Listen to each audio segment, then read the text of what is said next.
જય શ્રી વિધાન. હવે આપણે પાકિસ્તાનમાંથી ક્રિકેટર આપણે ભારતમાં ફરવા આવ્યા વિઝા લઈને. એટલે મિત્ર હોય ને કે બીજા, એટલે એને ફરવા લઈ ગયા. બગીચામાં બેઠા હતા, એમાં બે જાતની કીડી ઉભારી ગયા બેઠા બેઠા વાતો કરતા. એક કાળી કીડી હતી અને લાલ. એટલે કે આ બે જાતની કીડી છે, એમાં એક કીડી તમે પસંદ કરો, એક અમે પસંદ કરીએ. તો કે હા. તો ઓલા પાકિસ્તાનવાળા ભાઈ હતા કે અમારી લાલ કીડી. તો અમારે તો ઓલા કે ભાઈ અમારે ભલે કાળી કીડી, તમે દુર્યોધનની જેમ છેતરાઈ ગયા. તો કેમ?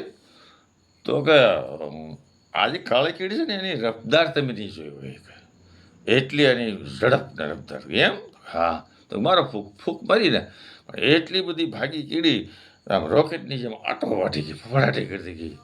ઓલા તો તંગ રહી ગઈ. એ એટલી બધી કહેતો કે હા થઈ. તો અમે સાંજ ઉપર ગયા નહીં, ક્રિકેટ જીતી છે.